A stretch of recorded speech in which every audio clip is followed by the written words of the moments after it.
I'm Diana Diamonds. I'm a legal luxury escort in Nevada at Love Ranch in Carson City. And today I wanted to share my 5 facts of what it takes to be a working girl in this industry. And let's get into it. If you like what you see and you want to know more about me, all you have to do is follow me, hit that thumbs up, and subscribe. I would greatly appreciate it. My website's in my bio and you can learn more about me there. I am a 20-year veteran and I love what I do, and I wanted to share with you a few tidbits of what I know of what it takes to be in this business. So let's get into it. I hope you're having a great day, and thank you for watching this video. I really appreciate your time. So number 1, location. What area in Nevada are you wanting to work in? It could be Mountain House, where I work, which is like Carson City, Reno area. It could be Las Vegas. It could be Wells. It could be Armagosa. There's so many different areas. You can always go in Google and type in what brothels are open in Nevada 2025. That is my suggestion for that. And then from there, you would want to see maybe 1 or 2 houses that pique your interest and apply to to both of them. For example, let's say you want to apply to Bunny Ranch and Mountain House, and maybe you want to apply to Chicken Ranch in Las Vegas. A lot of girls do that.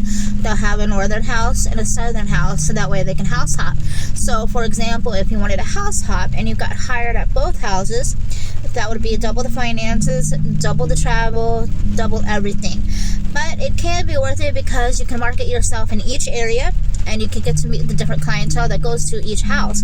So however you choose to market yourself, you could benefit greatly that way as well. But I would just apply to 2 different houses, whatever houses that is, and see if they hire you. If they both hire you, then that's kind of a different story, and we'll get to that in another video if you like. Let me know in the comments. Then you would see what day you want to go out there, how long you're going to stay. I know most houses want you there for like 2 weeks minimum. You can stay maybe 3 weeks. Usually like the first time you go out to a house, especially if you're brand new, you're not knowing what you're getting yourself into, you're not going to do very well, just because it's not in every case, but majority of the time you are not going to do well your first tour if you're brand spanking new. Me, everybody knows me in Nevada. I've made myself known out there, so I'm already established, and it took a lot of work to get to where I'm at. So again, I've been doing this for 20 years and I'm very thankful for that.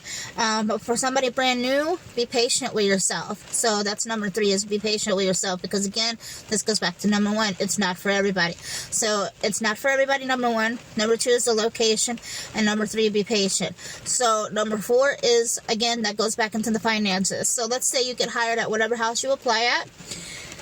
You go back to your calendar, their calendar, you guys decide on like whatever date. Let's say right now it's February 25. Let's say you get hired today at a house and they want you to come out like March 1st, something like that. Then they would schedule you in for 2 weeks.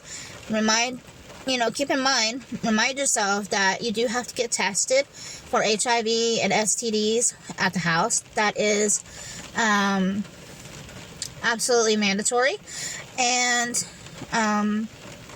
you have to do that. So you have to get your testing. So you got your plane ticket, your gas money, bus ticket, however you decide to get to the house that you're going to be working at.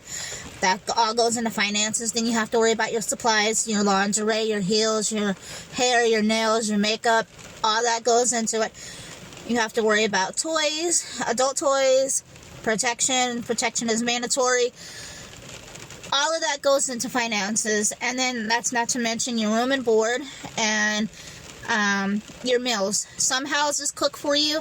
Some houses you have to go and buy your own food and you cook for yourself. It just depends on that location. So always check with the manager of whatever house hires you.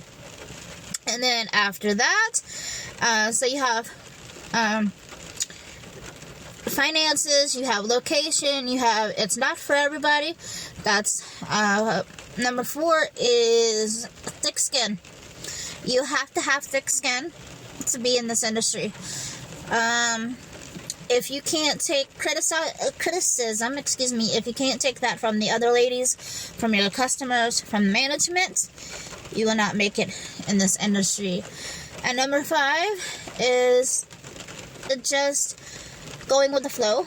And what I mean by going with the flow is that there are going to be periods when you're working in a house. You're going to have maybe 2 or 3 days you might make nothing, and then the next day you're there, you might make $12,000, for example. Not saying you won't, but hypothetically you could make $12,000 and make that whole 2 weeks worth it. Now keep in mind that if you were to make $12,000 in a house, that's great, but most houses take 50% of your earnings. They charge you room rent, and you have to make sure you have your doctors paid for. So for example, where I work, if I'm having a slow period, I can charge something to the house if I have to. However, that might add extra money onto that. So for example, let's say I charge $200 for the doctor.